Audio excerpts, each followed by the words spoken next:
शुभाशीष प्यारे बच्चों, सामाजिक विषय की ऑनलाइन क्लास में कक्षा 7 के सभी बच्चों का स्वागत है।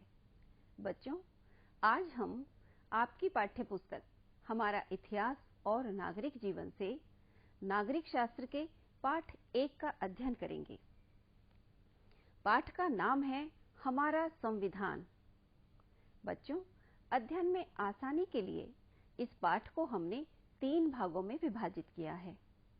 आज हम पाठ के भाग 1 को पढ़ेंगे, जिसे पढ़कर आप संविधान और उसके महत्व को बता सकोगे, भारतीय संविधान के निर्माण से जुड़ी प्रमुख बातों को बता सकोगे और संविधान में उल्लिखित प्रमुख शब्दों के अर्थ और उनकी विशेषताओं को भी स्पष्ट कर सकोगे।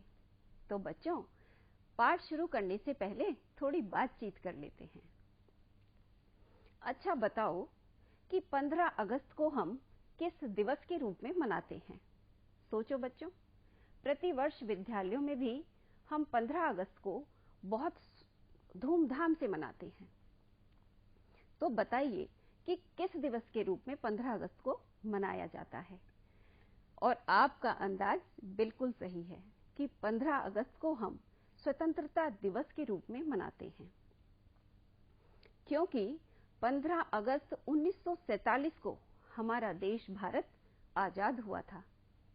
बच्चों, इसका मतलब है कि 15 अगस्त 1947 से पहले हमारा देश आजाद नहीं था, बल्कि किसी दूसरे देश का गुलाम था।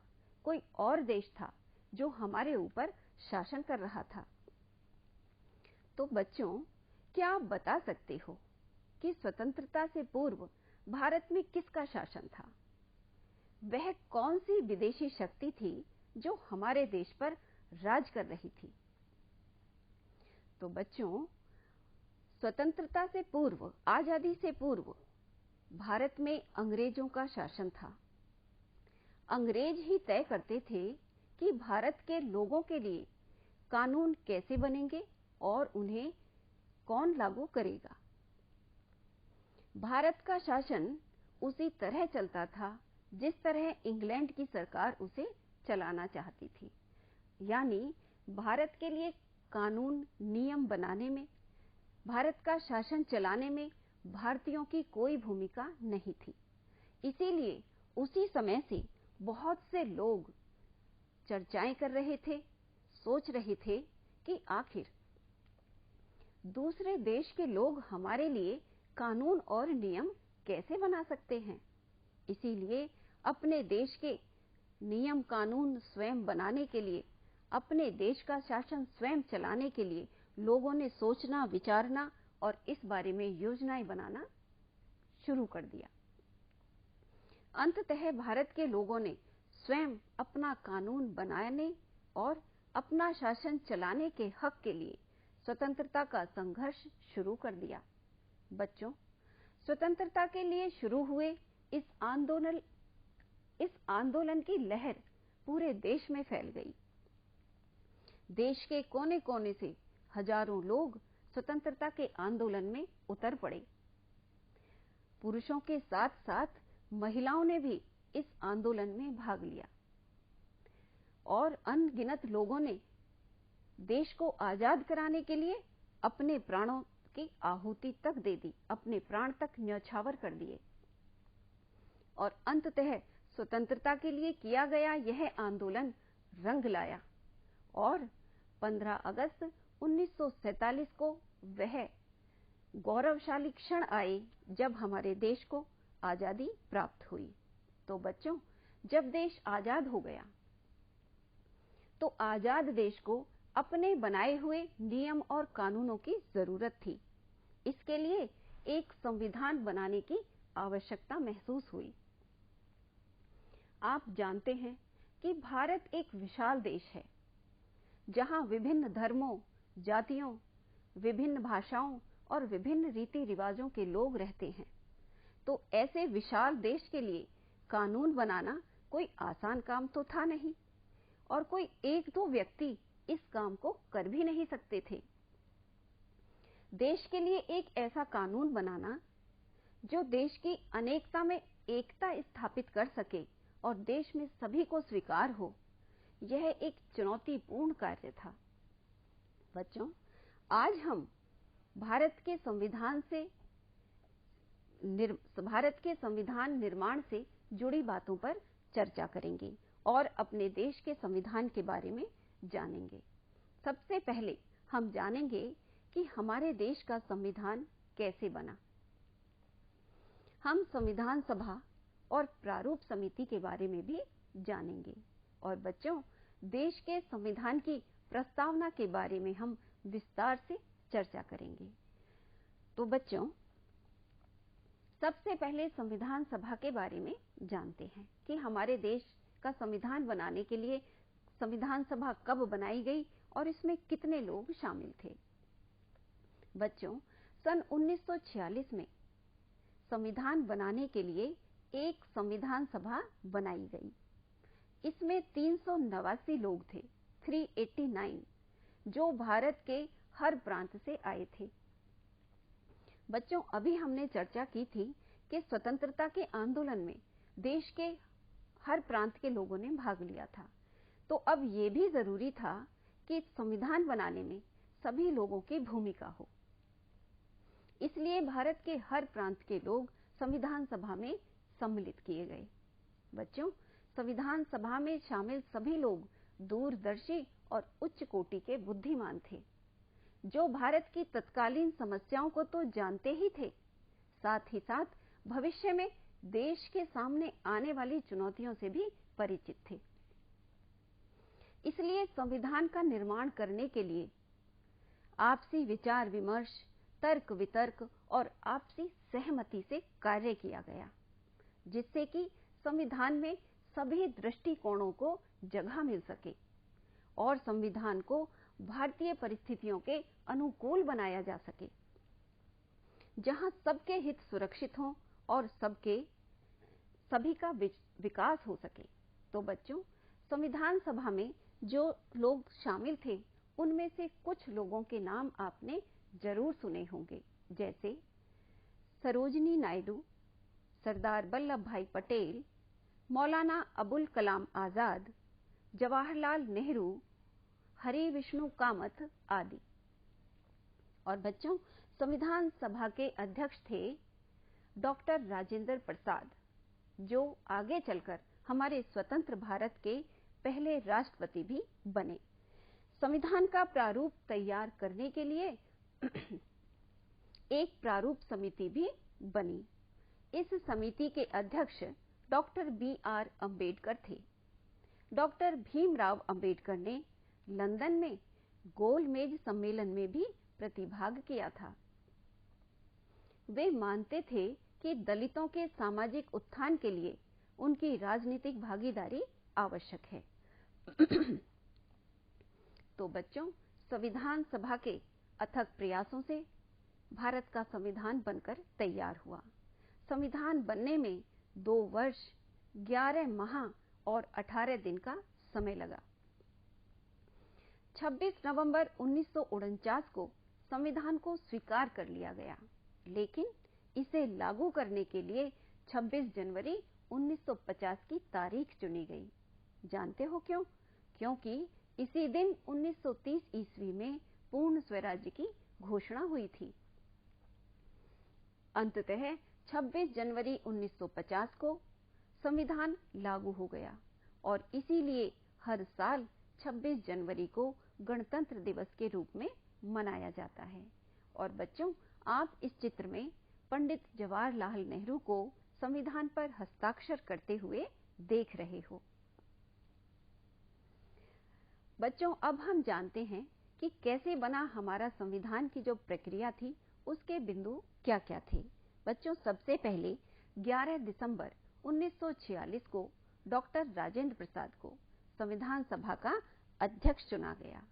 उसके बाद 13 दिसंबर 1946 को नेहरू जी द्वारा एक उद्देश्य प्रस्ताव पेश किया गया।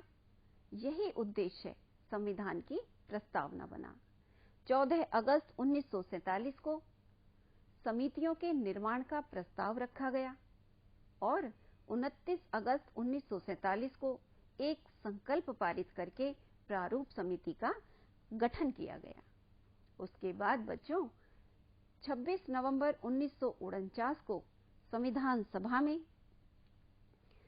संविधान के अंतिम प्रारूप को आधिकारिक रूप से अपना लिया गया, यानी हमारे देश का संविधान पारित हो गया।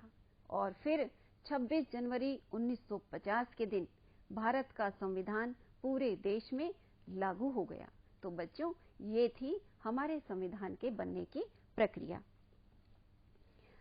26 जनवरी 1950 को संविधान लागू होने के बाद ही अपने देश के लोगों द्वारा चुनी हुई सरकार का शासन शुरू हुआ था।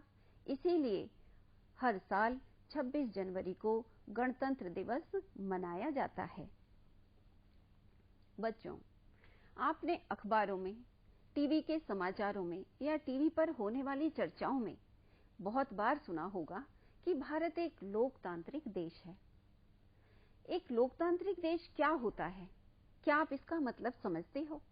बच्चों, इसका तात्पर्य है कि सरकार बनाने और सरकार बदलने में सभी लोगों की भागीदारी होनी चाहिए। लोकतांत्रिक देश में राष्ट्रपति, प्रधानमंत्री, मुख्यमंत्री और यहां तक कि पूरी सरकार भी अपनी मनमानी नहीं कर सकती। लोकतांत्रिक देश में एक संविधान होता है। संविधान में देश के कामकाज के बारे में बहुत सी बातें लिखी होती हैं। देश के प्रत्येक नागरिक को संविधान के अनुसार ही कार्य करना होता है। अब बच्चों, आपके मन में एक प्रश्न आ रहा होगा कि यह संविधान क्या होता है? तो बच्चों, किसी भी देश का शासन जिन नियमों एवं सिद्धांतों के आधार पर चलता है, उन नियमों और सिद्धांतों के संग्रह को संविधान कहा जाता है। अर्थात देश के सर्वोच्च कानूनों के संग्रह को संविधान कहते हैं। संविधान ही यह तय करता है कि देश की सरकार और प्रशासन व्यवस्था किस तरह कामकाज करेगी। इसके साथ साथ सरकार और प्रशासन व्यवस्था के सीमाएं और दायरे भी संविधान ही तय करता है। संविधान ही यह निश्चित करता है कि देश कैसे चलेगा, सरकारों का चयन कैसे होगा, सरकारें काम किस तरह करेंगी, न्याय की प्रक्रिया क्या होगी और नागरिकों के अधिकार क्या क्या होंगे। ये सारी बातें किसी देश का संविधान ही तय करता है। बच्चों, संविधान को इंग्लिश में कॉन्स्टिट्यूशन कहते हैं। संविधान लिखित भी हो सकता है और अलिखित भी हो सकता है। बच्चों, जिस संविधान में सभी कानूनों का संग्रह करके उन्हें एक दस्तावेज के रूप में लिख दिया जाता है, उसे लिखित संविधान कहते हैं। और हमारे देश भारत का संविधान भी एक लिखित संविधान है। लिखित होने के साथ साथ भारत का संविधान एक विशाल संविधान भी है। तो बच्चों, अब आगे बढ़ने से पहले अपने देश के महान संविधान को देखते हैं। ये है बच्चों कॉन्स्टिट्यूशन ऑफ इंडिया, यानी भारत का संविधान। भारत का संविधान विश्व का सबसे लंबा और हस्तलिखित संविधान है। मूल संविधान में कुल 22 भाग, 395 अनुच्छेद और 8 अनुसूचियां थीं। वर्तमान में अनुसूचियों की संख्या बढ़कर 8 से 12 हो गई है। तो बच्चों, आप सामने देख रहे हो हमारे देश का गौरवशाली संविधान दिखाई दे रहा है, जिस पर कॉन्स्टिट्यूशन ऑफ इंडिया लिखा हुआ है।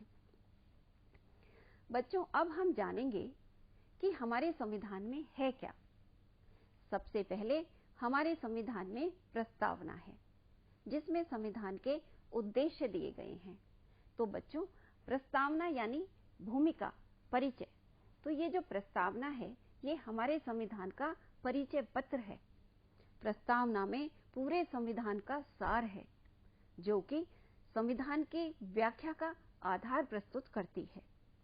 कोई व्यक्ति केवल प्रस्तावना पढ़कर भी समझ सकता है कि भारतीय संविधान का दर्शन क्या है, इसके उद्देश्य क्या हैं, ये कैसे राज्य की स्थापना करना चाहता है और भारत को किन आदर्शों पर, किन मूल्यों पर स्थापित करना चाहता है। तो बच्चों, अब हम अपने संविधान को समझने से पहले इसकी प्रस्तावना में दिए गए उद्देश्यों पर विचार करेंगे। तो बच्चों, अब हम अपने देश के संविधान की प्रस्तावना को देखेंगे। ये आपके समक्ष भारत के संविधान की प्रस्तावना है। बच्चों, अब हम संविधान की प्रस्तावना का वाचन करेंगे, इसको पढ़ेंगे और आप भी मेरे साथ साथ इसको दोहराइए।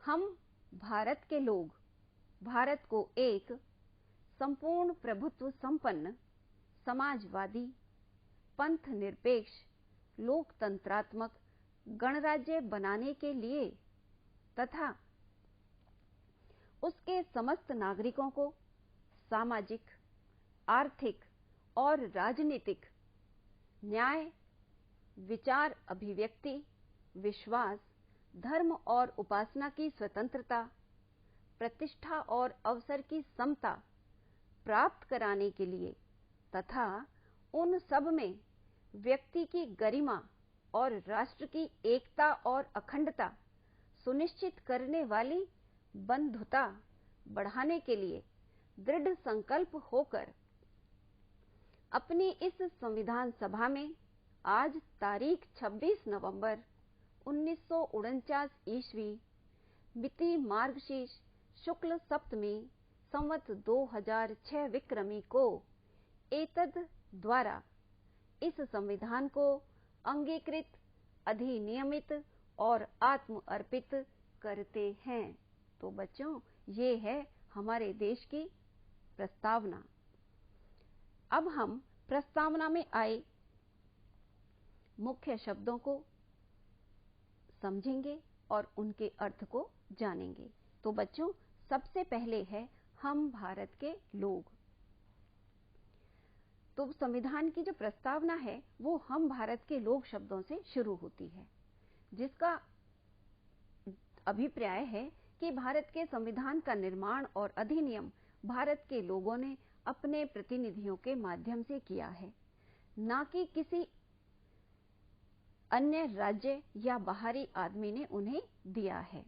अगला शब्द है प्रभुत्व संपन्न, जिसका तात्पर्य है कि भारत की सरकार आंतरिक एवं बाहरी मामलों में अपनी इच्छा अनुसार आचरण एवं कार्य करने को पूर्ण स्वतंत्र है, इसलिए भारत को प्रभुत्व संपन्न राज्य कहा गया है। प्रस्तावना का अगला शब्द समाजवादी। तो बच्चों, हमारा लक्ष्य समाजवादी राज्य की स्थापना करना है। यहाँ समाजवाद का अर्थ है कि सरकार लोगों की आर्थिक स्थिति में समानता लाने का प्रयास करे। पंथ निरपेक्ष। पंथ निरपेक्ष शब्द यह सुनिश्चित करता है कि राज्य किसी विशेष धर्म को राजधर्म के रूप में मान्यता प्रदान नहीं करता, वरन सभी धर्मों के साथ समान व्यवहार करता है। लोकतंत्रात्मक होने का तात्पर्य है कि भारत की सरकार जनता के लिए जनता के द्वारा चुनी जाती है, इसीलिए इसे लोकतंत्रात्मक कहा जाता है। गणराज्य। गणराज्य में राज्य का प्रमुख प्रत्यक्ष या परोक्ष रूप से लोगों द्वारा चुना जाता है। भारत का राष्ट्राध्यक्ष, राष्ट्रपति वंशानुगत न होकर निर्वाचित होता है, इसीलिए भारत को गणराज्य कहा गया है। न्याय। बच्चों, प्रस्तावना में न्याय शब्द को 3 अलग अलग रूपों में समाविष्ट किया गया है: आर्थिक न्याय, सामाजिक न्याय, आर्थिक न्याय और राजनीतिक न्याय। सबसे पहले है सामाजिक न्याय। सामाजिक न्याय का अर्थ है कि संविधान द्वारा बराबर सामाजिक स्थिति के आधार पर एक न्याय संगत समाज बनाना। आर्थिक न्याय का अर्थ है समाज के अलग अलग सदस्यों के बीच संपत्ति का समान वितरण, जिससे कि संपत्ति कुछ ही हाथों में केंद्रित ना हो सके। राजनीतिक न्याय का तात्पर्य है कि सभी नागरिकों को राजनीतिक भागीदारी में बराबरी का अधिकार है। भारतीय संविधान सार्वभौमिक वयस्क मताधिकार और प्रत्येक वोट के लिए समान मूल्य प्रदान करता है। स्वतंत्रता संविधान द्वारा नागरिकों को विचार अभिव्यक्ति, धर्म उपासना की स्वतंत्रता प्रदान की गई है, जिसके अनुसार नागरिक कैसे एवं किस तरह अपने विचारों को अभिव्यक्त करें और अपने विचारों पर किस तरह अमल करें, इस पर कोई भी अनुचित पाबंदी नहीं लगाई जा सकती। समता का अभिप्राय है समाज के किसी भी वर्ग के खिलाफ विशेष अधिकार या भेदभाव को समाप्त करने से है। संविधान की प्रस्तावना देश के सभी लोगों के लिए स्थिति और अवसर की समानता प्रदान करती है।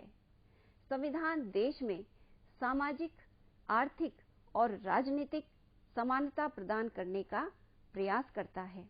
कानून के समक्ष सभी लोग समान हैं।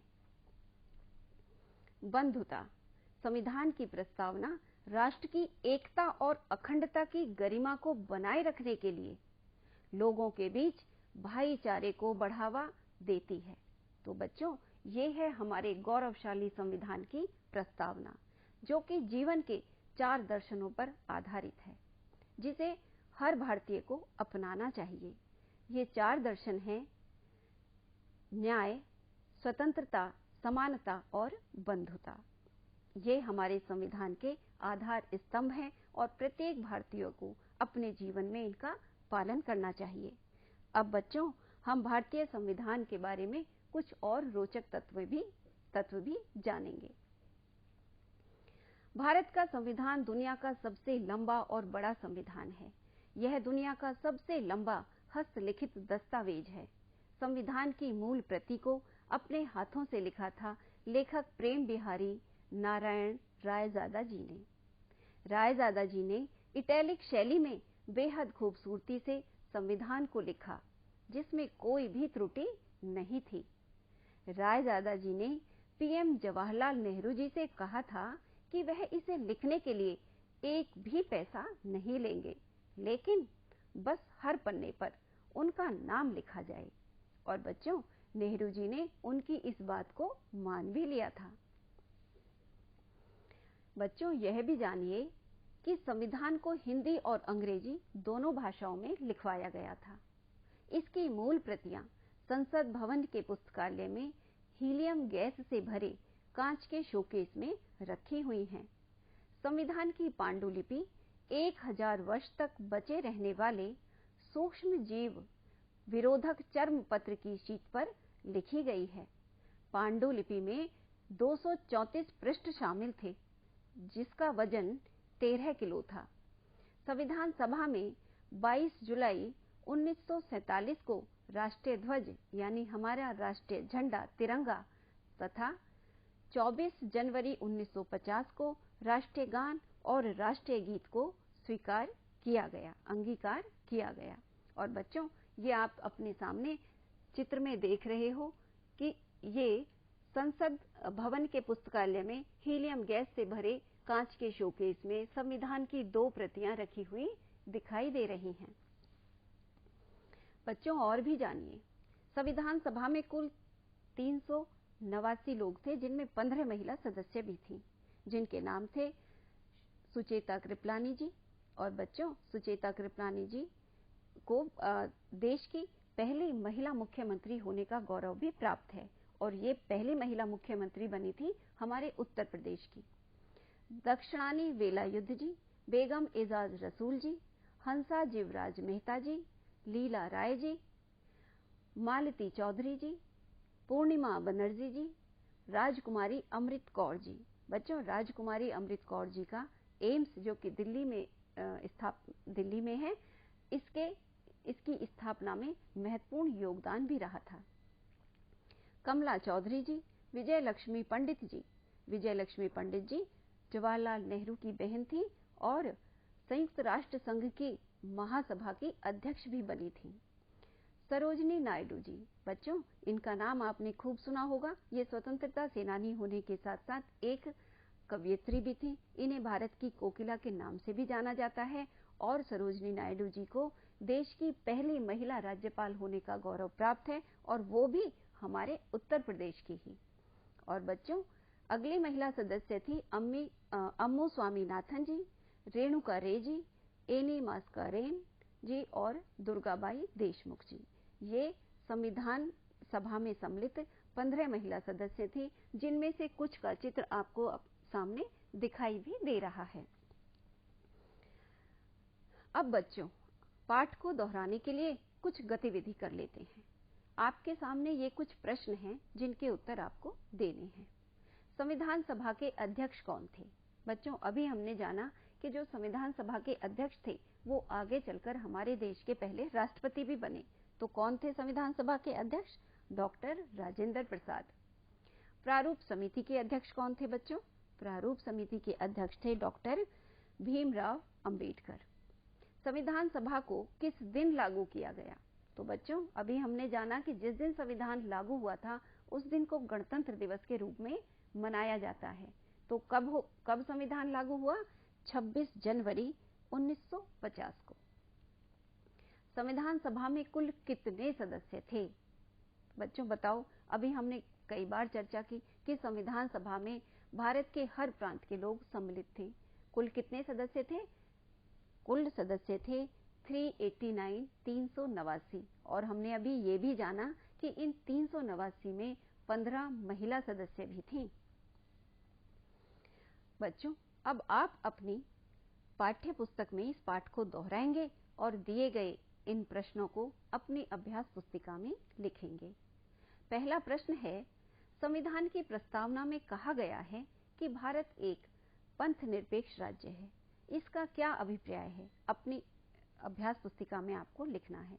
तो बच्चों अभी हमने जाना था कि पंथ निरपेक्ष राज्य होने का अभिप्राय है कि भारत किसी भी धर्म को राजधर्म के रूप में मान्यता नहीं देता, बल्कि सभी धर्मों के साथ समान व्यवहार करता है। इसीलिए भारत एक पंथ निरपेक्ष राज्य है। अगला प्रश्न है, भारत लोकतंत्रात्मक राज्य होने के साथ साथ गणराज्य भी है।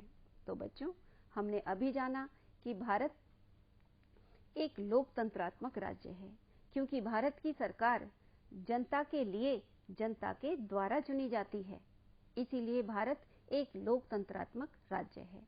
और गणराज्य इसलिए है कि भारत का जो राष्ट्रीय अध्यक्ष है यानी जो राष्ट्रपति हैं वो वंशानुगत नहीं होकर निर्वाचित होते हैं और उनका निर्वाचन एक निश्चित अवधि के लिए किया जाता है। इसीलिए भारत एक गणराज्य भी है। अब बच्चों आपके सामने एक प्रोजेक्ट कार्य है। आप इस प्रोजेक्ट कार्य को मन लगा के सुंदर से सुंदर करने का प्रयास करें। संविधान की प्रस्तावना में हमारे संविधान के उद्देश्य दिए गए हैं जो अभी हमने पढ़े थे। प्रस्तावना में दिए हुए शब्दों के अर्थ स्पष्ट करते हुए संविधान की प्रस्तावना का एक कोलाज बनाइए। तो बच्चों आप संविधान की जो प्रस्तावना है जो हमने अभी पढ़ी थी उसके जो मुख्य शब्द थे जिनकी हमने व्याख्या की थी, आप उन शब्दों को संविधान की प्रस्तावना लिखेंगे, मुख्य शब्दों को लिखेंगे, शब्दों के साथ उनकी व्याख्या करेंगे और फिर एक सुंदर सा कोलाज बनाएंगे।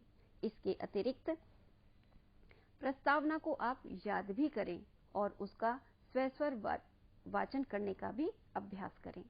तो बच्चों आशा है ये पाठ आपको अच्छे से समझ में आ गया होगा। इस पाठ के भाग 2 की कक्षा में आपसे पुनः मुलाकात होगी। तब तक के लिए धन्यवाद।